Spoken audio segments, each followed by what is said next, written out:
जैसा कि स्टूडेंट हमने पिछले क्लास में पढ़ा था या पिछले वीडियो में देखा था हमने कि हमारा जो जनरल टर्म होता था एपी का, उसका जो फॉर्मूला होता था वो होता था टी एन बराबर A plus N minus one into T.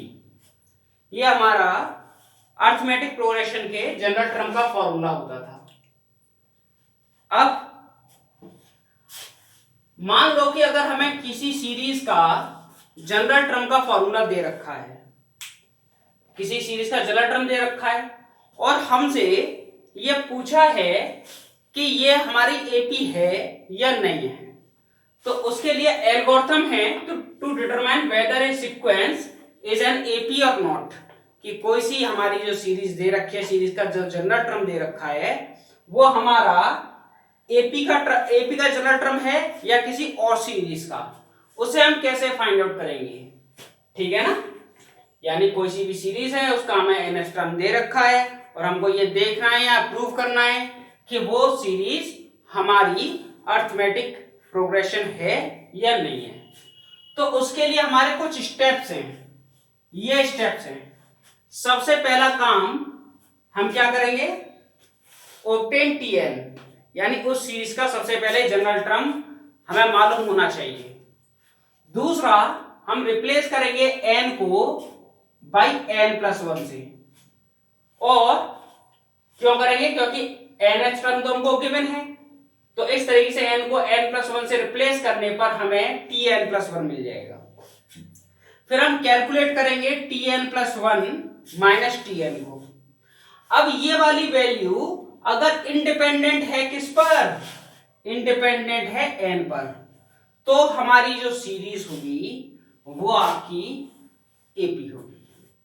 जैसे फॉर एग्जांपल टीएन किसी सीरीज का जो जनरल टर्म है वो हमें टीएन बराबर दे रखा है 4n प्लस 5। अब हमको देखना है इज इट एपी और नॉट, ये हमारी एपी है या नहीं है। तो इसके लिए सबसे पहले हमारे पास टीएन तो दे ही रखा है, हम क्या करेंगे, एन को रिप्लेस करेंगे एन प्लस वन से। तो यहां पर टीएन प्लस वन की वैल्यू कितनी हो जाएगी भाई, 4 into n plus one plus 5। इसकी जब वैल्यू निकाली जाएगी वो हो जाएगा, इसका इससे मल्टीप्लाई करेंगे तो 4n plus 5, 4n plus 4 plus 5, ये 4n प्लस 9 हो गया। अब नाउ मुझको कैलकुलेट क्या करना है, tn प्लस 1 माइनस tn। तो यहां पर tn प्लस 1 माइनस tn को कैलकुलेट करेंगे, तो tn प्लस 1 की जो वैल्यू है वो 4n प्लस 9 है और tn की जो वैल्यू है वो 4n प्लस 5 है। अब इसमें से इसे सॉल्व करेंगे तो 4n से 4n हमारा खत्म हो जाएगा, ये घट जाएगा भाई। 9 में से 5 सब्ट्रैक्ट होगा तो कितना बचेगा, 4। अब जो 4 है वो हमारा इंडिपेंडेंट है, इंडिपेंडेंट है, इंडिपेंडेंट ऑफ एन। ठीक है, ये एन पर डिपेंड नहीं कर रहा है, ये हमारा एन पर डिपेंड नहीं कर रहा है। तो ये हमारा क्या हो गया, ये हमारा जो ये टर्म दे रखा है ये जनरल टर्म है किसका, एपी का। दूसरा तरीका यह है कि आप यहां पर इस सीरीज में n बराबर 1 2 3 डॉट डॉट डॉट डाल के देख लो तो आपको सीरीज मिल जाएगी। तो इस सीरीज में n बराबर 1 डालोगे तो पहला टर्म हो जाएगा 4 1 जा 4, 4n प्लस 5 9 हो जाएगा।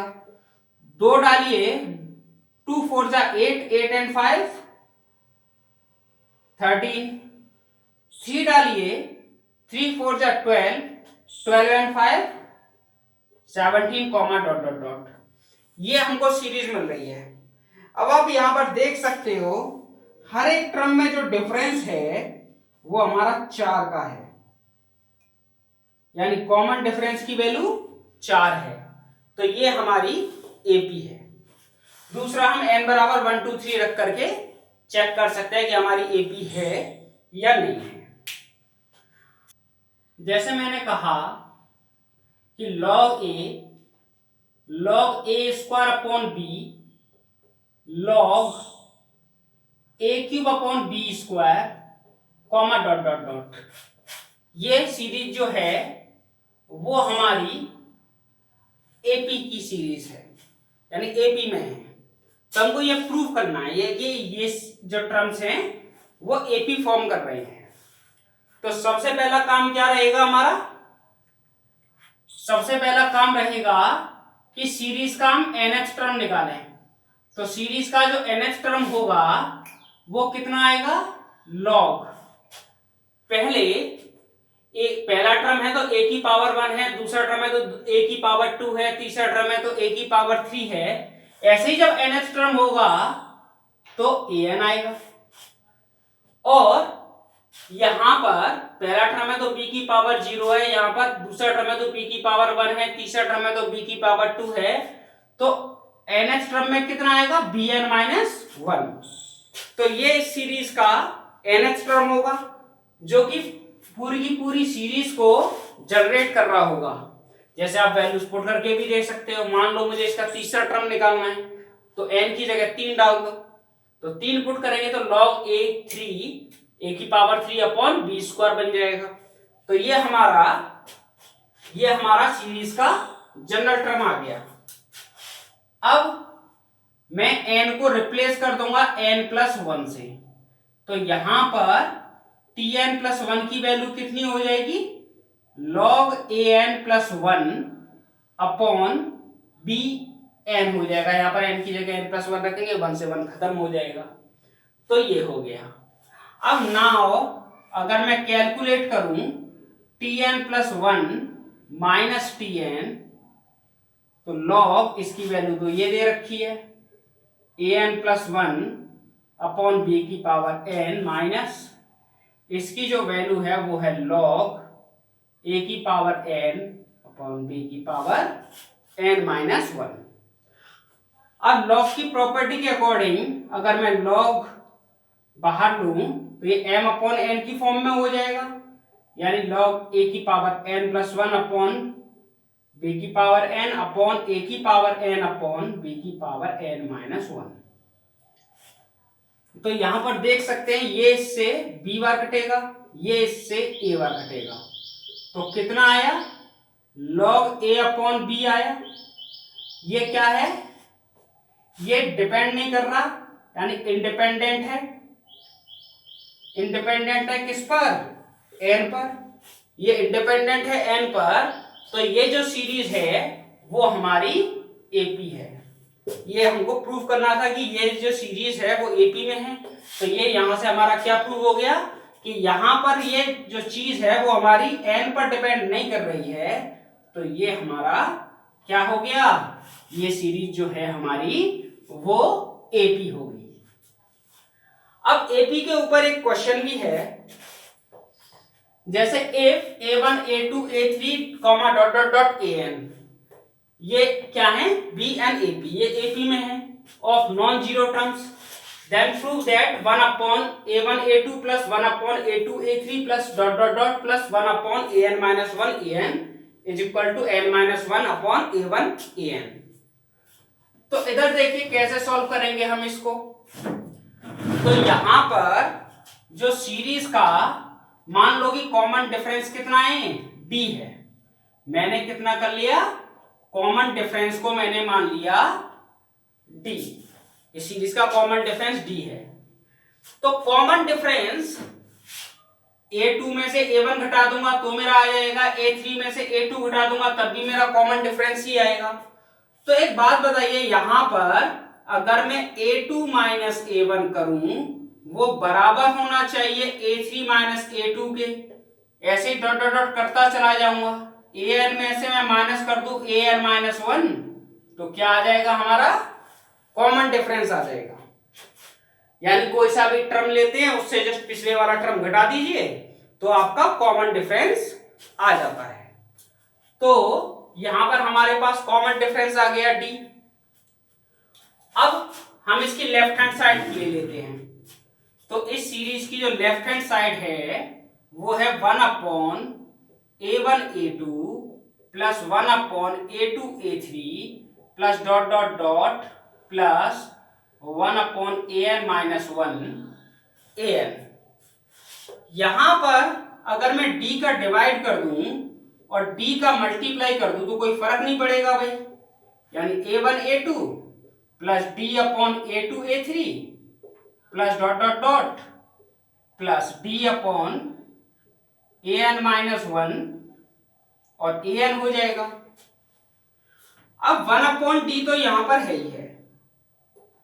अब इस d को हम क्या लिख सकते हैं, a2 a1 भी लिख सकते हैं, ये भी लिख सकते हैं, ये भी लिख सकते हैं, लेकिन हमें अपने रिक्वायरमेंट के हिसाब से यहां पर नीचे a1 a2 है तो यहां पर इस d की वैल्यू a2 a1 वाली ही यूज करनी हो रहेगी। ये नहीं कि उल्टा सीधा यहां से ले ली वैल्यू या यहां से ले ली, कि सारी वैल्यूज बराबर है तो हम सारी वैल्यूज को का यूज कर ले, इनमें से किसी वैल्यू का यूज कर ले, ऐसा नहीं होगा। इसमें हम जो यूज करेंगे, नीचे a1 a2 है तो यहां पर हम a2 a1 का ही यूज करेंगे। तो यहां पर d की वैल्यू है a2 a1 और अपॉन में a1 a2 प्लस ऐसे d यहां पर a2 a3 हो रहा है तो यहां पर ये वाली वैल्यू यूज करेंगे, यानी a3 a2 upon a2 a3 plus dot dot dot ऐसे यहां पर क्या हो जाएगा, ये हो जाएगा an-1 अपॉन an-1 an। अब इसकी वैल्यू निकालने के बाद में 1/d a2 upon a1 a2 करेंगे तो a2 से a2 खत्म हो जाएगा, 1/a1 बचेगा, minus a1 upon a1 a2 करेंगे तो a1 से a1 खत्म हो जाएगा, 1/a2 बचेगा।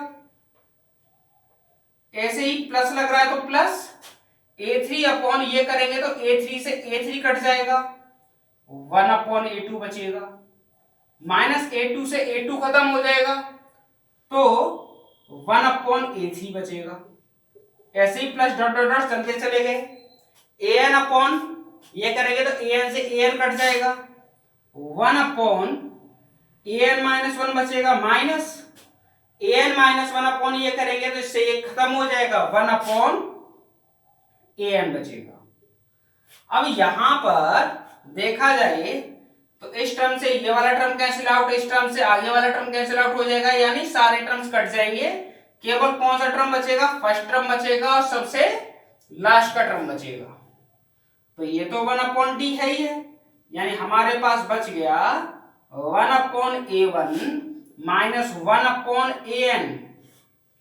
अब यहां पर 1/d तो है ही है, एलसीएम ले लेंगे इन दोनों का तो a1 an हो जाएगा। तो यहां पर ऊपर जो बचेगा वो कितना बचेगा, an-a1। अब 1/d तो 1/d है ही है, an इस सीरीज का nth टर्म है। अब nth टर्म आप जानते हो कि nth टर्म को हम कैसे लिखते हैं, a plus n-1 into D और माइनस a1 है ही है और अपॉन में a1 an है। तो यहां पर a1 से a1 कट जाएगा, ऊपर बचेगा n-1 इंटू डी, तो ये बचा 1/d और ये हो गया n-1 into D upon a1 an। तो यहां पर ये d से d कैंसिल आउट हो जाएगा, कितना बच गया, n-1 अपॉन a1 an। यही हमारी राइट हैंड साइड की सीरीज है। तो ये हमने प्रूफ कर लिया, ये हमारा प्रूफ हो गया क्वेश्चन का। आई थिंक बहुत ही आसान क्वेश्चन लगा होगा।